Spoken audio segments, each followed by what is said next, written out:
Hello! This is another update of the war in Ukraine. And this is a doozy. Okay.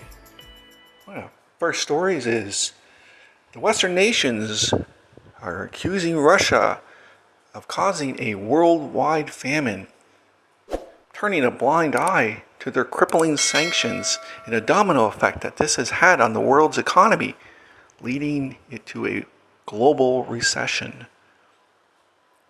They're blaming the Russians because they are not, quote, allowing the Ukrainian grain to be shipped out through the southern ports of the Black Sea.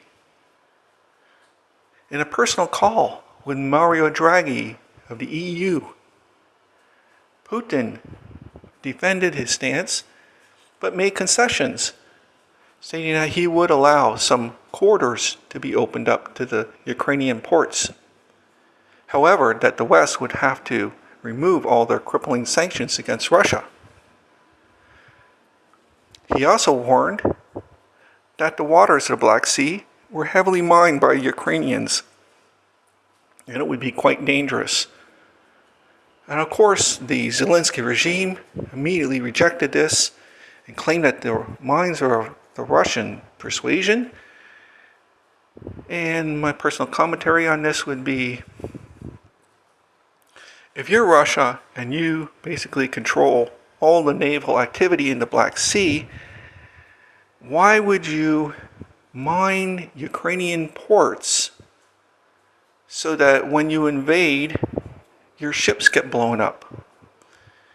You see, but since Zelensky never tells a lie, I guess we're supposed to believe that story he told. And moving on to other notable events. The president of Belarus, President Lukashenko, had in front of a group of his military commanders informed them that they were going to open up a new front on the Ukrainian border, a new army group. They are going to take weapons out of cold storage, and his reasoning for this new army group is that he feels somewhat threatened from the western borders of Latvia, Lithuania, and Poland, with increased presence of NATO troops in activity. And of course, this makes the Ukrainian leadership quite nervous, and they objected vehemently. Personal commentary on this is, if Belarus wanted to invade Ukraine, they probably would have already.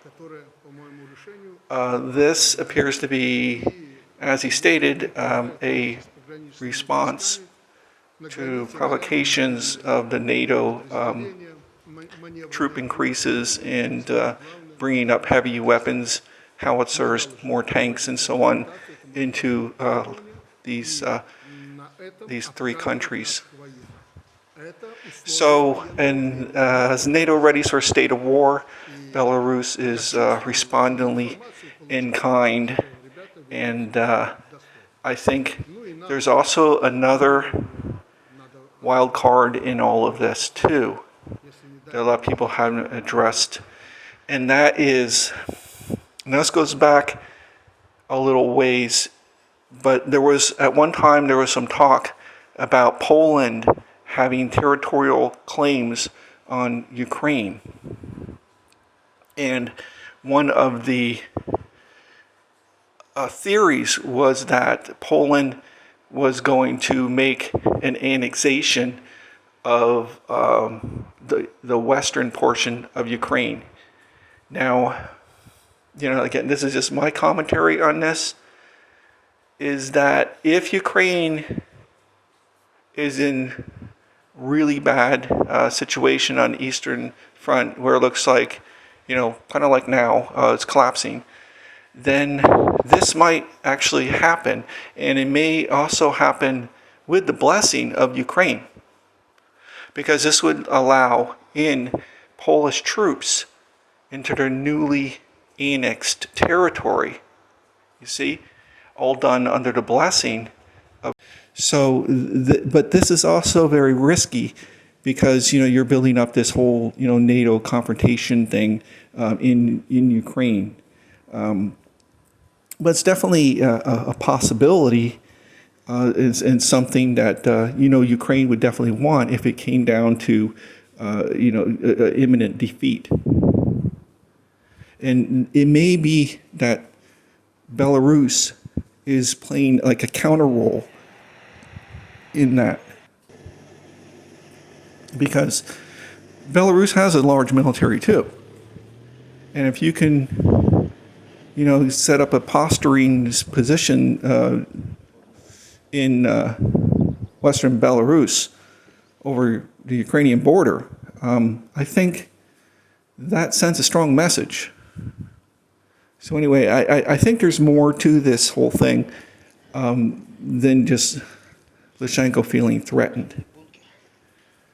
Okay, and again, that's just it's a speculation on my part. As I mentioned, that's just my theory as a possibility, and it could be that Putin and Lukashenko, because they are allies, may have done this as a preemptive move to hopefully prevent that from happening.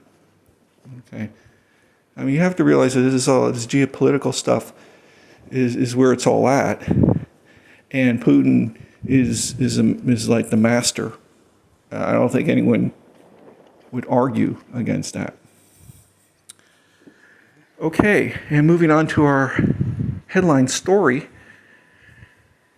that in eastern Ukraine, there is a complete collapse of the Ukraine front.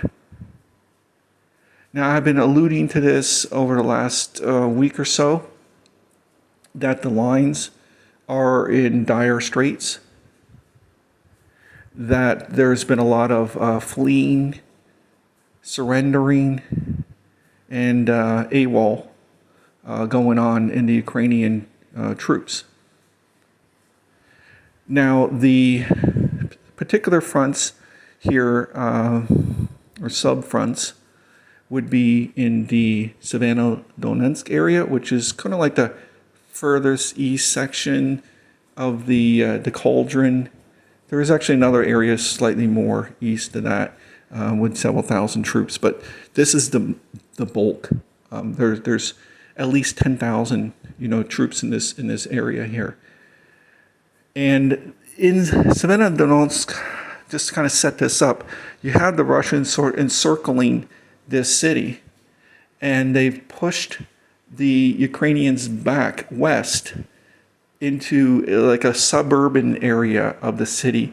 They've taken over the majority of the city, and they've also encircled it with some pincer movements, and they've created this cauldron that is inescapable at this point. The supplies are completely cut off, and it's a matter of time before you're going to get a mass surrendering. Now, there's already been mass surrenderings. There's 8,000 POWs of the Ukrainian military in the LPR alone, and there's more in Russia. So this is stuff that you're not hearing in the mainstream media, and I've been pointing out in my videos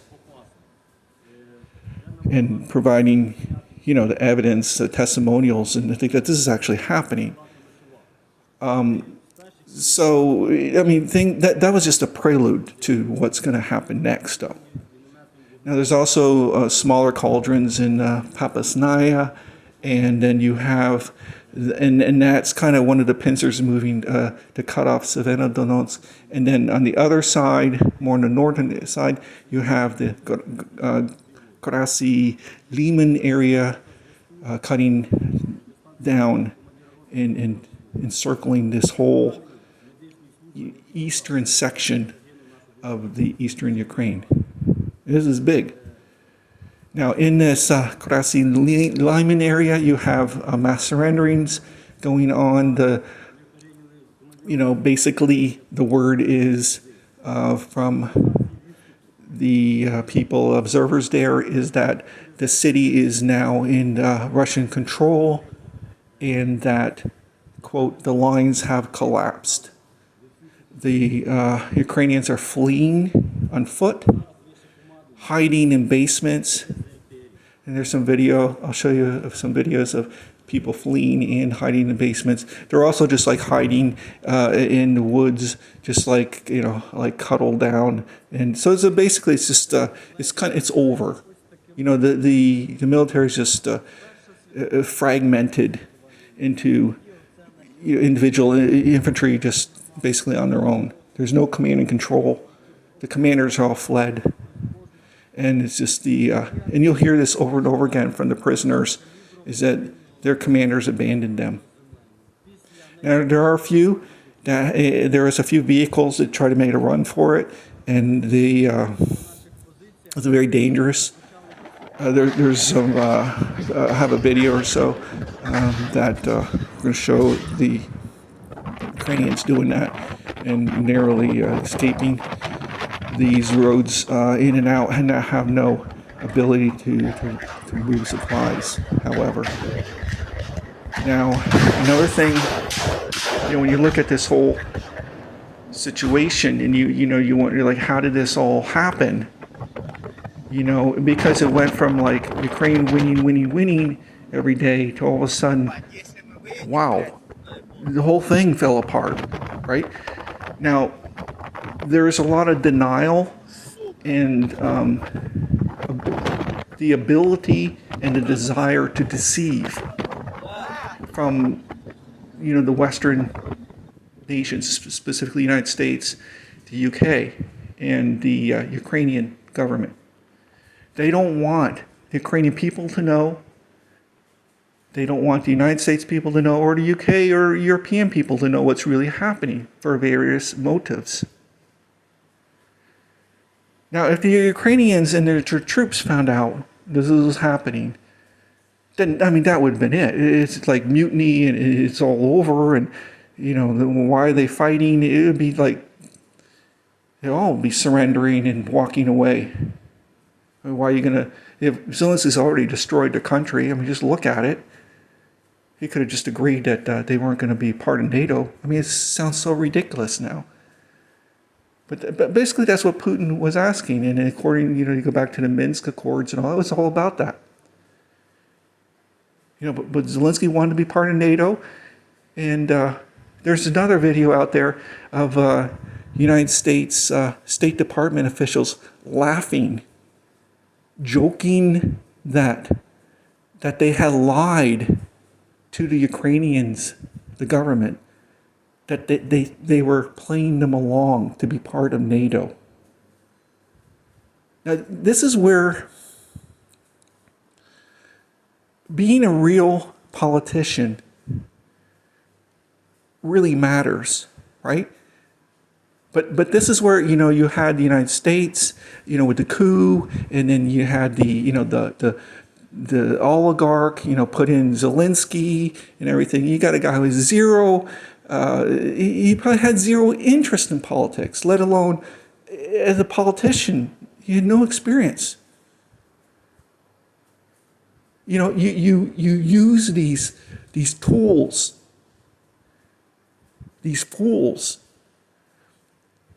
to get things that you want, like the Biden administration.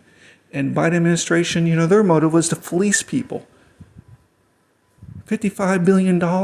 You think if they told the American people that Ukraine is just like imminently going to fall, that they would have been able to pass that? Why do you think they had to pass that like in like one day? Ask yourself that. Why did they have to have this thing passed and on Captain Dementia's desk in one day? Yeah, because everything's falling apart. They needed to get that signature on that bill, make it a law, and fleece the people before it's too late that they find out what really happened. You see, it all comes down, you know, mostly to money and power. Zelensky was about power, and money, $55 million of amassed wealth since he became president. Biden, we don't even know how much he has. But he's a lot richer now. So, going back to the battlefield and wrapping that all up. So, the Russians had been prepping for this for months. Everyone was saying, winning, winning, winning.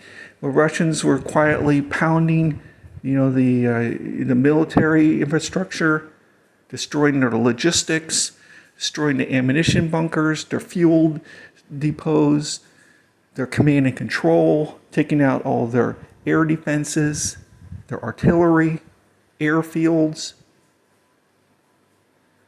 training centers, Western weapons, 400 plus artillery and missile strikes every night and day for months.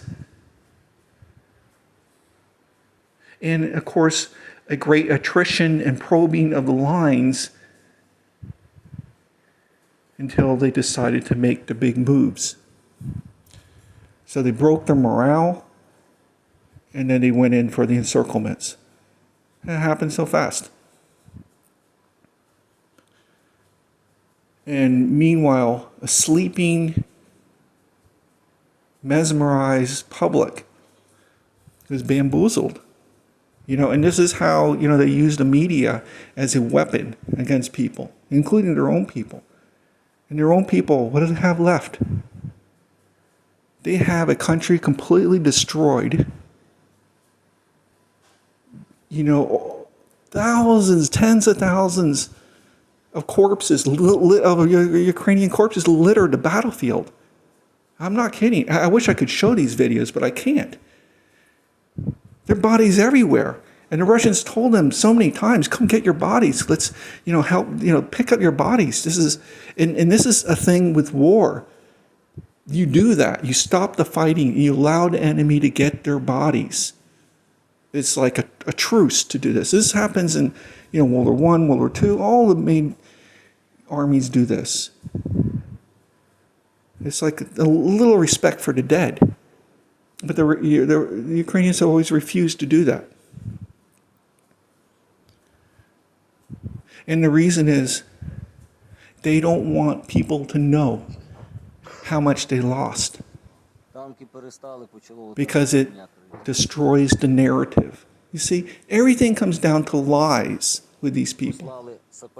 And keep in mind, when I say these, it's not just Ukrainian and Zelensky. Remember, the United States especially and the UK are running everything over there. They have special forces in there. They have trainers in there. They have, all their weapons going in there. This is a proxy war in the minimum. I would say this is pretty much a full-on NATO intervention, if you ask me.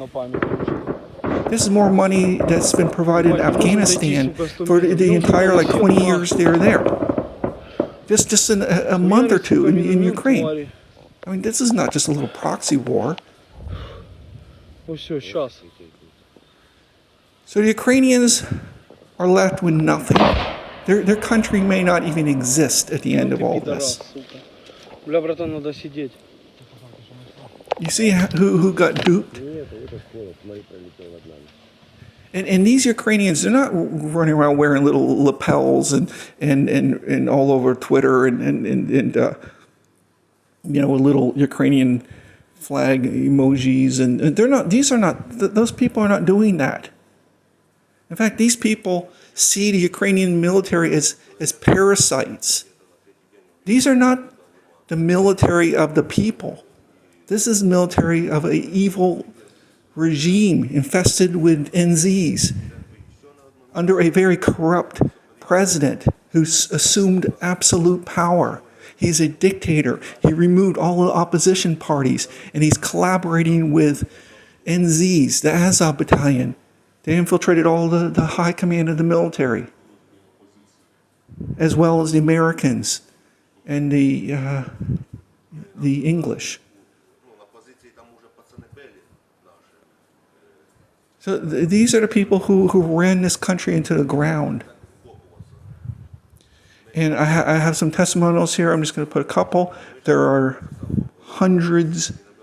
I lost count how many of these similar type testimonials telling of what the Ukrainian army is really like.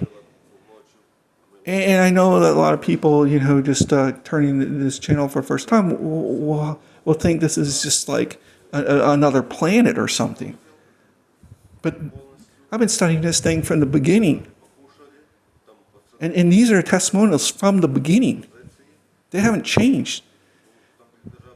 They're even worse now. And it's from the POWs. It's from, you get it from every angle, videos, from the Russians, from the Ukrainians. Everyone's saying the same themes. And it's not all exactly the same, but like Mark Twain says, it all rhymes. It doesn't repeat exactly.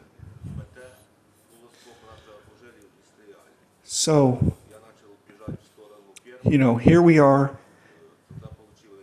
with basically a complete military failure in the eastern Ukraine. And what happens next? What happens next? And my feeling is that you're probably going to see, this is my speculation on what I think happens from here is that, and this is why, you're starting to see like the Zelensky regime starting to kind of throw tidbits out there about, things are getting bad and expect the worst. This just came out of nowhere. Remember, like it was all, how many tanks are we killing? How many did we blow up today?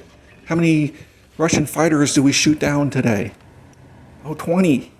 Yeah. Yay, Slava Ukraine. It went from that to we're losing, in quote, it's going to get a lot worse. All right. So this is where the whole thing comes off the tracks. This is where, in the politics of Ukraine, there's whispers of coups, revolts. What's this guy doing to our country? Look at it. Any patriotic, true patriotic Ukrainians are going to see this as like, this guy, we need to take him out. We need to take him out to the shed in the back. And that's what's going to happen. And then on the military front, you're going to see, basically commanders negotiating for, surrenders. You're going to have, surrendering of cities. You're going to have, basically the whole thing just comes falling apart. Once it accelerates a little bit, it's over. And it's going to be like you remember Afghanistan. It's the same thing. Everything's fine. It's great. We're good. Everything's, USA, powerful. Meanwhile, the Taliban is literally overrunning the capital city and ready to storm the airport. It happened so fast. President Poopy Pants calls the Khazari or whatever his name is, the president of Afghanistan. He says, just tell them everything is okay. Just tell them it's all good. Okay. Meanwhile, he's no fool. He packed up his private jet with as much duffel bags of cash and bolted. He knew his head was going to be on the chopping block if he stuck around. No sooner than a day or so after that. Same thing that can happen in Ukraine. And if all those people wearing the Ukrainian lapels, you got to get ready for that. And I've been, trying to advocate here as a site that's supposed to be about kind of trying to tell it the way it really is. I'm not Russian. I'm not Ukrainian, I'm American. I'm not Republican, Democrat, I'm not a liberal. I don't care about like Biden, I don't vote. I have a keen interest in the truth and military history.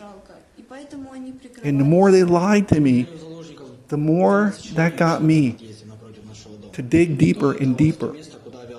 And wow, what a rabbit hole this was. You know? And the rabbit hole was, the big thing in the rabbit hole was, wow, everything they're telling is a lie. I mean, some, you know, when you're digging into some things, you find out, oh, this didn't happen that way. Or, you know, this wasn't exactly what they say is true. Or, you know, it's little mistruths. But this thing was, this is the bonanza of lies and propaganda. I mean, you can't make this stuff up. If somebody would have told me that they're going to create a war like this, like a wag the dog kind of thing, this is wag the dog on steroids. I mean, every single thing you hear is a complete lie. This is Orwellian. And you know, and you got this Zelensky character. You know, when you're digging into it, you realize, who the hell is this guy? And what's a guy like this? He's running this whole country, and he's being broadcast in Davos, Switzerland, in front of all the world leaders, and he's just like basically a two-bit actor who's running his country into the ground, almost starting a thermonuclear war, calling for full naval blockade of Russia. That's an act of war. So the world has gone mad, you know, and I'm trying to basically get the word out that people, you need to wake up. You need to see what's happening here. You know, because the world is teetering on a nuclear confrontation. Look how dangerous things are. And I'm going to say this for another video about the nuclear threat, because it's real. Okay? So anyway, I just wanted to lay that out there about what's going on over in Ukraine and, you know, where I think this is going. Again, you know,